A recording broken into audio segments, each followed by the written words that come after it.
Hi, welcome to സാംസർ doctor സൻസ്ന വേദി. ഇന്ന് നമുക്ക് ബ്രസീൽ നട്ടിനെ കുറിച്ച് പറയാം. ബ്രസീൽ നട്ട് നമുക്ക് ആവശ്യമുണ്ടോ? അത് അമിതമായ ദോഷമാണോ? ഇത്ര എക്സ്പെൻസീവ് ആയ നട്ട് നമ്മൾ റെഗുലർ ആയിട്ട് ഉപയോഗിക്കേണ്ട കാര്യമുണ്ടോ? അപ്പോ ആദ്യമായിട്ട് നമുക്ക് പറയാം, ബ്രസീൽ നട്ട് എന്ന് പറഞ്ഞാൽ ആമസോൺ റെയിൻ ഫോറസ്റ്റിന് ഹാർവെസ്റ്റ് ചെയ്യുന്ന ഒന്നാണ്. പ്രത്യേകിച്ച് ബ്രസീലിൽ ഒരുപാട് ഉണ്ടാക്കപ്പെടുന്ന നട്ടാണ്. അതായത് ഇതൊരു എക്സോട്ടിക് ആയിട്ടുള്ള നമ്മൾക്ക് ഇമ്പോർട്ട് ചെയ്യപ്പെടുന്ന സാധനമാണ്. ബ്രസീൽ നട്ട് നമ്മൾ മെയിൻലി യൂസ് ചെയ്യുന്ന കാർഡിയോവാസ്കുലർ ഹെൽത്ത് ഇംപ്രൂവ് ചെയ്യാൻ, ഹൃദയ ആരോഗ്യം മെച്ചപ്പെടുത്തുവാൻ, അതുപോലെ തന്നെ ഇമ്മ്യൂണിറ്റി ബൂസ്റ്റർ ആണ്, ആന്റി ഓക്സിഡന്റ് ആ ഒരു പേരിലാണ് ഇത് ഏറ്റവും കൂടുതൽ ഇന്നത്തെ മാർക്കറ്റിൽ ചെലവഴിക്കപ്പെടുന്നത്.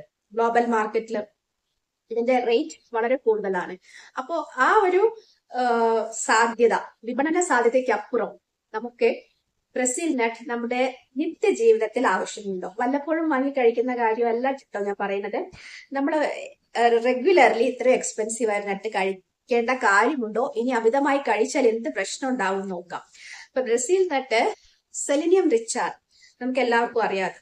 സെലിനിയത്തിന്റെ പേരിലാണ് ഇത് ഏറ്റവും കൂടുതൽ മാർക്കറ്റ് ചെയ്യപ്പെടുന്നത്. അപ്പോ സെലിനിയം ഡെഫിഷ്യന്റ് ആയ ആൾക്കാർക്ക് ഈ നട്ട് ഉപകാരപ്പെടും ഒരു പ്രത്യേക കാലയളവ് വരെ. ഡെഫിഷ്യൻസി കറക്റ്റ് ചെയ്യപ്പെടുന്നത്. സെലിനിയം എന്തിനാണ് നമ്മുടെ ശരീരത്തിൽ നോക്കാം. സെലിനിയം എന്ന് പറഞ്ഞാൽ നമ്മളൊരു ഇമ്മ്യൂണിറ്റി ബൂസ്റ്റർ ആണ്. അതുപോലെ തന്നെ നമ്മുടെ എൻസൈമാറ്റിക് പ്രോസസ് ഉണ്ടാവും. സെൽസിലൊക്കെ നടക്കുന്ന എൻസൈം മീഡിയേറ്റഡ് ആയിട്ടുള്ള ചില മെറ്റബോളിക് പ്രവർത്തനങ്ങൾ, ഉപാപചയ പ്രവർത്തനങ്ങളിൽ ഈ ഒരു സെലിനിയം വളരെ ഇമ്പോർട്ടന്റ് ആണ്. അതിനു വേണ്ടിയിട്ട് നമുക്ക് ഈ ഒരു നട്ടിന്റെ ആവശ്യകതയുണ്ട്. പക്ഷെ സെലിനിയം ഈ ഒരു ബ്രസീൽ നട്ടിൽ മാത്രമല്ല ഉള്ളത്, നമ്മൾ റെഗുലർലി കഴിക്കുന്ന ഫിഷിലും ഉണ്ട്, ഈസ്റ്റിലുണ്ട്. അപ്പൊ ഇങ്ങനെയും സോഴ്സസ് ഉണ്ട്. അപ്പൊ അതൊരു സെലിനിയം റിച്ച് എന്ന ഒറ്റ കാരണത്താൽ ബ്രസീൽ നട്ടിന് ഇത്രയും ഹൈപ്പ് കൊടുക്കേണ്ട കാര്യമില്ല. അതുപോലെ ആന്റി ഓക്സിഡന്റ് എന്ന പേരിലും ഒരുപാട് എക്സ്പെൻസീവ് നട്ട്സ് പല വെൽനസ് കൺസൾട്ടൻസും പ്രിസ്ക്രൈബ് ചെയ്യാറുണ്ട്. അതിന്റെ ഒരു ആവശ്യകത ഇല്ല. സത്യം പറഞ്ഞു കഴിഞ്ഞാല് നമ്മൾക്ക് സെലിനിയം ഡെഫിഷ്യൻസി അത്രമാത്രം ഉണ്ടെങ്കിൽ ഈ ഒരു നട്ട് ചെറിയ തോതിൽ ഉപയോഗിക്കാം. ഈ നട്ടിന് സെലിനിയം മാത്രമല്ല ഉള്ളത്, ഇതിന് കൂടാതെ മഗ്നീഷ്യം ഉണ്ട്, കാൽഷ്യം, സിങ്ക് ഒക്കെ ഉണ്ട്, വൈറ്റമിൻ ഇ ഉണ്ട്, പിന്നെ ആന്റി ഓക്സിഡന്റ്സ് ഉണ്ട്. അപ്പോ ഈ ഒരു നട്ടില് കാർഡിയോവാസ്കുലർ ഹെൽത്ത് മെച്ചപ്പെടുത്താനുള്ള ഒരു കഴിവുണ്ട്.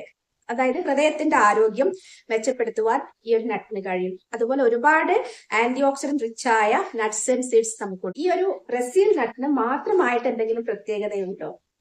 ബ്രസീൽ നട്ട് മാത്രമായിട്ടുള്ള പ്രത്യേകത എന്ന് പറഞ്ഞാൽ സെലിനിയം കണ്ടന്റ് വളരെ കൂടുതലാണ്. അതായത് അറൌണ്ട് ഒരു 50 to 91, ചിലതിൽ 61 വരെ മൈക്രോഗ്രാം വരെ ഉണ്ട്. അപ്പൊ എത്ര നട്ട്സ് ഒരു ദിവസം കഴിക്കാം? നമ്മൾ സാധാരണ ഈ ഒരു കശുവണ്ടി പരിപ്പ്, കാഷ്യൂ നട്ട്സ്, അതുപോലെ ബദാം, പിസ്ത ഒക്കെ കഴിക്കണ മാതിരി ഈ ബ്രസീൽ നട്ട് കഴിക്കാവൂ? അതറിയാതെയാണ് പലരും ഇത് വാങ്ങുന്നത്. അത് വാങ്ങി നമ്മൾ അങ്ങനെ യൂസ് ചെയ്താൽ എന്തെങ്കിലും പ്രശ്നമുണ്ടോ എന്നുള്ളത് ഞാൻ ഈ വീഡിയോയുടെ അവസാനം പറയാം. ആദ്യം നമുക്ക് ഇതിന്റെ ഗുണങ്ങൾ പറയാം. ബ്രസീൽ നട്ടില് ധാരാളമായിട്ട് സെലിനിയം ഉണ്ട്, ഈ പറഞ്ഞ എമൗണ്ടിലുണ്ട്. അത് കൂടാതെ മഗ്നീഷ്യം ഉണ്ട്. മഗ്നീഷ്യം ഹാർട്ട് ഹെൽത്തിനും ബോൺ ഹെൽത്തിനും വളരെ നല്ലതാണ്. പിന്നെ വൈറ്റമിൻ ഇ വളരെ നല്ലൊരു ആന്റി ഓക്സിഡന്റ് ആണ്. പിന്നെ ഇത് കൂടാതെ ഇതിലെ സെലിനിയം ചില അമിനോ ആസിഡ്സ് നമ്മൾ കഴിക്കുന്ന ഭക്ഷണത്തിലൂടെ നമ്മുടെ ശരീരത്തിൽ പ്രോട്ടീൻ ആയിട്ട് എത്തിപ്പെടുന്നതാണ് ഈ അമിനോ ആസിഡ്സ്. പ്രോട്ടീന്റെ ഉപവിഭാഗമാണ്, ഡിവൈഡ് ചെയ്തിട്ടുണ്ടാവുന്നതാണ് അമിനോ ആസിഡ്സ്. അപ്പോൾ നമ്മുടെ ആ ചില അമിനോ ആസിഡ്സുമായിട്ട് ഈ സെലിനിയം കമ്പൈൻ ചെയ്തിട്ട് ചില കോമ്പൗണ്ട്സ് ഉണ്ടാകും. സെലിനിയവും സിസ്റ്റീൻ, മെഥിയോണിൻ, അമിനോ ആസിഡ്സ് ഒക്കെ ആയിട്ട് ചേർന്നിട്ടുണ്ടാക്കുന്ന കോമ്പൗണ്ട്സ് എൻസൈമാറ്റിക് പ്രവർത്തനങ്ങൾക്ക് ശരീരത്തിൽ വളരെ ആവശ്യമാണ്. അപ്പോൾ ഈ സെലിനിയം ഡെഫിഷ്യൻസി ഉള്ളവരിൽ അത് പ്രശ്നമാവും. അപ്പൊ സെലിനിയം ഡെഫിഷ്യൻസി, അതിന്റെ അപര്യാപ്തത ശരീരത്തിൽ ഉണ്ടെങ്കിൽ ഈ നട്ട് നമുക്ക് ഉപകാരപ്രദമാണ്. ഓക്കെ, അപ്പൊ സെലിനിയം മിഥിയോണിനുമായിട്ടും സിസ്റ്റീനുമായിട്ടും ചേർന്നുണ്ടാക്കുന്ന കോമ്പൗണ്ട്സ് ചില പ്രത്യേക എൻസൈമാറ്റിക് പ്രവർത്തനങ്ങളെ ത്വരിതപ്പെടുത്തുന്നത് ഒരു കാറ്റലിസ്റ്റ് ആയിട്ട് വർക്ക് ചെയ്യും. മനസ്സിലായില്ലേ? അപ്പൊ അങ്ങനെ വന്നു കഴിഞ്ഞാല് നമ്മളുടെ ശരീരത്തില് ഈ കാർഡിയോ വാസ്കുലർ ഹെൽത്ത് മെച്ചപ്പെടും. ഒരു ആന്റി ഓക്സിഡന്റ് ആക്ടിവിറ്റി തന്നെയാണ് അവിടെ നടക്കുന്നത്. നമ്മുടെ ശരീരത്തിൽ ഫ്രീ റാഡിക്കൽസ് കാരണം ഉണ്ടാവുന്ന ഓക്സിഡേറ്റീവ് സ്ട്രെസ് കുറയ്ക്കാനാണ് പ്രധാനമായിട്ടും ഇതിന്റെ ഒരു ആക്ഷൻ. നമ്മുടെ ശരീരത്തിലെ ഗ്ലൂട്ടത്തയോൺ പെറോക്സിഡേസ് എന്ന എൻസൈമിന്റെ ആക്ടിവിറ്റി കൂട്ടുവാൻ ഈ സെലിനിയം സഹായിക്കുന്നുണ്ട്. അതാണ് അതിന്റെ മെയിൻ ആക്ഷൻ.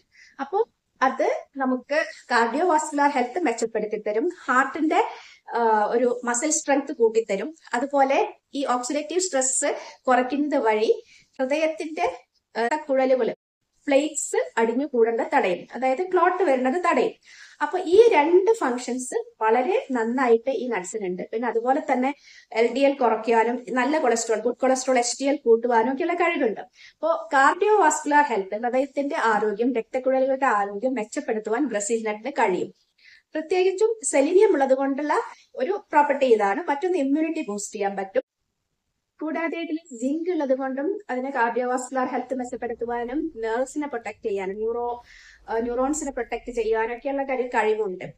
ഇപ്പോ കാർഡിയോവാസ്കുലർ ഹെൽത്ത്, ഹൃദയത്തിന്റെ ആരോഗ്യവും നമ്മുടെ തലച്ചോറിലെ നെർവ് സെൽസിന്റെ, ന്യൂറോൺസിന്റെ ആരോഗ്യം മെച്ചപ്പെടുത്തുവാനാണ് മെയിൻലി ബ്രസീൽ നട്ടിന് കഴിവുള്ളത്. പിന്നെ ആന്റി ഓക്സിഡന്റ് ആണ്. ജനറലി ഓക്സിഡേറ്റീവ് സ്ട്രെസ് കുറച്ച് ശരീരത്തിലെ എല്ലാ പ്രശ്നങ്ങൾക്കും മറ്റു ആന്റി ഓക്സിഡന്റിനെ പോലെ തന്നെ ഫംഗ്ഷൻ ചെയ്യുന്നുള്ളൂ സാധിക്കും. അപ്പൊ കാർഡിയോവാസ്കുലർ റിസ്ക് ഉള്ള ആൾക്കാർക്ക് ഒരു പ്രിസ്ക്രൈബ്ഡ് ഡോസിൽ ബ്രസീൽ നട്ട് കഴിക്കാം. നമ്മള് മറ്റ് ഭക്ഷണ പദാർത്ഥങ്ങൾ നമ്മളെ ഇഷ്ടത്തിന് കഴിക്കുന്ന പോലെ ബ്രസീൽ നട്ട് കഴിക്കാൻ പാടില്ല. സെലീനിയം ടോക്സിസിറ്റി ഉണ്ടാകും.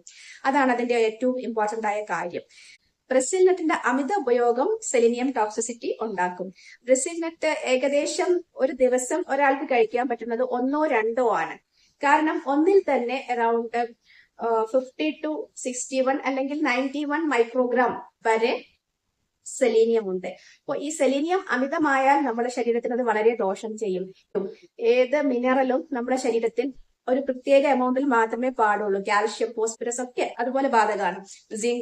സിങ്ക് അധികമായ സിങ്ക് ടോക്സിസിറ്റി ഉണ്ടാവും. സിങ്ക് ഒരിക്കലും നമ്മള് ഒരു പ്രത്യേക ഇൻഡിക്കേഷൻ ഇല്ലാതെ, ഒരു ഡോക്ടർ പറയാതെ, ഏതെങ്കിലും മെഡിസിനോട് അനുബന്ധിച്ചല്ലാതെ സിങ്ക് സപ്ലിമെന്റ്സ് വാങ്ങിച്ച് കഴിക്കരുത്.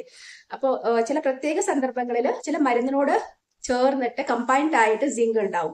അതല്ലാതെ നമ്മള് സിങ്ക് നേഴ്സിന് നല്ലതാണെന്ന് വെച്ചിട്ട് കഴിക്കാൻ പാടില്ല. അതുപോലെ തന്നെയാണ് സെലിനിയത്തിന്റെ കാര്യം. സെലിനിയം ആവശ്യമില്ലാതെ ശരീരത്തിൽ എത്തിച്ചേർന്നാൽ അത് മെറ്റബോളിസം തകരാറിലാക്കും. അപ്പോൾ സെലിനിയം ടോക്സിസിറ്റി ഉണ്ടാകും. സെലിനിയം നമുക്ക് തൈറോയിഡിന്റെ പ്രവർത്തനത്തിനും ഇമ്മ്യൂണിറ്റി മെച്ചപ്പെടുത്തുവാനൊക്കെ നല്ലതാണ്. പക്ഷെ ഒരു പ്രത്യേക എമൗണ്ടിൽ മാത്രം 1 or 2 ബ്രസീൽ നട്ട് മാത്രമേ ഒരു ദിവസം കഴിക്കാവൂ. അത് നമ്മൾ സ്ഥിരമായിട്ട് ഭക്ഷണ വസ്തുവാക്കേണ്ട ഒന്നല്ല ബ്രസീൽ നട്ട് എന്നാണ് എന്റെ ഒരു അഭിപ്രായം. ഒരു പ്രത്യേക എമൗണ്ടിൽ സെലീനിയം ഡെഫിഷ്യൻസി ഉണ്ട് എന്ന് ഡിറ്റക്ട് ചെയ്തവർക്ക് ഒരു നിശ്ചിതകാലം ഇത് കഴിക്കാവുന്നതാണ്. അല്ലാതെ മറ്റ് നട്ട്സ് നമുക്ക് കഴിക്കാം. കാഷ്യൂ നട്ട്സ്, പിസ്ത, അതുപോലെ ആൽമണ്ട്സ്, ഇതെല്ലാം അത് ഒരു പ്രത്യേക എമൗണ്ടിലാണ് നമ്മൾ കഴിക്കുന്നത്. പക്ഷെ ആ ഒരു എമൗണ്ട് പോലെയല്ല. അതിലൊരു എല്ലാ എലിമെന്റ്സും ഉണ്ട്, എല്ലാ ന്യൂട്രിയൻസും ഉണ്ട്. പക്ഷെ ഇതിൽ സെലിനിയം എക്സ്ട്രാ കൂടുതലാണ്. അപ്പോൾ 2 കഴിക്കേണ്ടതിന് ശേഷം പകരം ഒരാൾ 3 or 4 സെലിനിയം റിച്ച് ആയിട്ടുള്ള ഈ ഒരു ബ്രസീൽ നട്ട് കഴിക്കുകയാണെങ്കിൽ അത് നല്ലതായിരിക്കില്ല.